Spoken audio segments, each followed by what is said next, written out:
Voter പട്ടിക പരിഷ്കരണത്തിൽ പൊതുജനങ്ങൾ അറിയേണ്ട ചില സുപ്രധാന വസ്തുതകളിലേക്കാണ് പ്രേക്ഷകരുടെ ശ്രദ്ധ ആകർഷിക്കുന്നത്. എന്യൂമറേഷൻ ഫോം പൂർണ്ണമായും പൂരിപ്പിക്കാത്തതിന്റെ പേരിൽ ആരെയും വോട്ടർ പട്ടികയിൽ നിന്ന് ഒഴിവാക്കില്ല എന്ന് മുഖ്യ തെരഞ്ഞെടുപ്പ് ഓഫീസർ രത്തൻ യു കേൽക്കർ അറിയിച്ചിട്ടുണ്ട്. എന്യൂമറേഷൻ ഫോമിൽ ആദ്യ ഭാഗം മാത്രം പൂരിപ്പിച്ച് ഒപ്പിട്ടവരെയും ഡിസംബർ 9 ഇറക്കുന്ന കരട് വോട്ടർ പട്ടികയിൽ ഉൾപ്പെടുത്തും. ഫോം വിതരണം ഏതാണ്ട് പൂർത്തിയായിട്ടുണ്ട്. പൂരിപ്പിച്ച് വാങ്ങുന്നവ ഡിജിറ്റലൈസ് ചെയ്യുന്ന നടപടികൾ തുടരുകയാണ്. സമഗ്ര വോട്ടർ പട്ടിക പരിഷ്കരണവുമായി ബന്ധപ്പെട്ടിട്ടുള്ള രാഷ്ട്രീയ പാർട്ടികളുടെ യോഗത്തിൽ സംസാരിക്കുമ്പോഴാണ് അദ്ദേഹം ഇത്തരത്തിൽ പ്രസ്താവിച്ചത്. തിരഞ്ഞെടുപ്പ് ജോലികൾ ചെയ്യുന്ന BLOമാരെ സമ്മർദ്ദത്തിലാക്കില്ല. ഉദ്യോഗസ്ഥർക്ക് പരിശീലനത്തിൽ കുറവുണ്ടെങ്കിൽ അത് പരിഹരിക്കും. പ്രവാസി വോട്ടർമാരുടെ ആശങ്ക മാറ്റാൻ നോർക്കയുടെ യോഗം വിളിക്കുമെന്നും അദ്ദേഹം അറിയിച്ചു. BLOമാർ 3 തവണ വീട്ടിലെത്തിയിട്ടും കണ്ടെത്താനാവാത്ത വോട്ടർമാർ തീവ്ര വോട്ടർ പട്ടിക പരിഷ്കരണത്തിൽ പുറത്താകുമെന്നൊരു വിവരമുണ്ട്.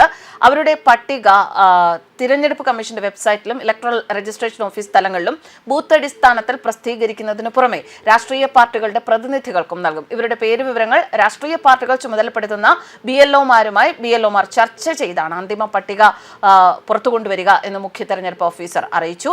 രാഷ്ട്രീയ പാർട്ടി പ്രതിനിധികളുടെ യോഗത്തിന് ശേഷം അദ്ദേഹം നൽകിയ വിശദീകരണം അങ്ങനെയാണ്.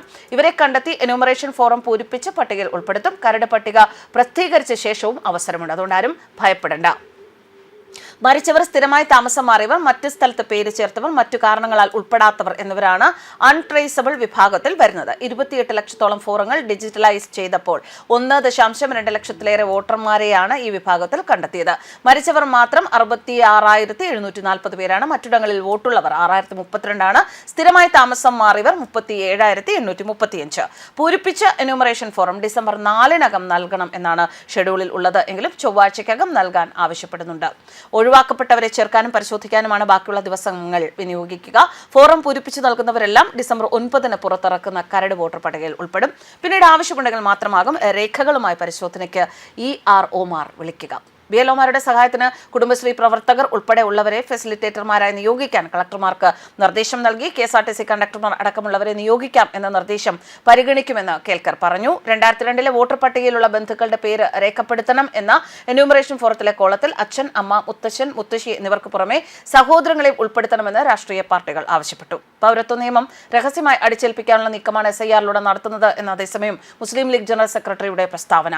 പ്രവാസികളുടെ ആശങ്ക പരിഹരിക്കാൻ മുഖ്യ തെരഞ്ഞെടുപ്പ് ഓഫീസർ നേരിട്ട് യോഗം വിളിക്കണമെന്നും അദ്ദേഹം ആവശ്യപ്പെടുന്നു. എന്യൂമറേഷൻ ഫോമിൽ ബന്ധുവിന്റെ സ്ഥാനത്ത് സഹോദരങ്ങളെ ഉൾപ്പെടുത്താത്തത് പ്രയാസമുണ്ടാക്കുന്നുണ്ട് എന്ന് CPM നേതാവ് M വിജയകുമാർ പറഞ്ഞു. സർക്കാർ ഉദ്യോഗസ്ഥരെ സമ്മർദ്ദത്തിലാക്കി SIRനെ അട്ടിമറിക്കാനാണ് ചില രാഷ്ട്രീയ പ്രസ്ഥാനങ്ങൾ ശ്രമിക്കുന്നത് എന്നാണ് BJP വക്താവ് JR പത്മകുമാർ പറയുന്നത്. തദ്ദേശ തെരഞ്ഞെടുപ്പ് സമയത്തെ SIR പ്രായോഗിക പ്രശ്നങ്ങളുണ്ട് എന്നും കൂടുതൽ സാവകാശം നൽകാത്തത് ദുരൂഹമാണെന്നും യോഗത്തിൽ പങ്കെടുത്ത രാഷ്ട്രീയ പ്രതിനിധികൾ കുറ്റപ്പെടുത്തുകയും ചെയ്തു. എന്തായാലും SIR എന്ന് പറയുന്നത് രാജ്യത്തിലെ പൗരന്മാർക്ക് വേണ്ടിയിട്ടുള്ളതാണ്. നമ്മുടെ രാജ്യത്തെ പൗരന്മാർ മാത്രമാണ് ഉള്ളത് എന്ന് ഉറപ്പുവരുത്താൻ വേണ്ടിയാണ് SIRനോട് സഹകരിക്കുക. തുടക്കമായതുകൊണ്ട് തന്നെ അതിൽ ഒരുപാട് ന്യൂനതകൾ ഉണ്ടാകും. ആ ന്യൂനതകൾ പരിഹരിച്ച് മുന്നോട്ട് പോകാൻ എല്ലാ പൊതുജനങ്ങളും സഹകരിക്കണം എന്ന് തന്നെയാണ് സർക്കാർ ആവശ്യപ്പെടുന്നത്. ന്യൂസ് ഡെസ്ക് കർമ്മ ന്യൂസ്.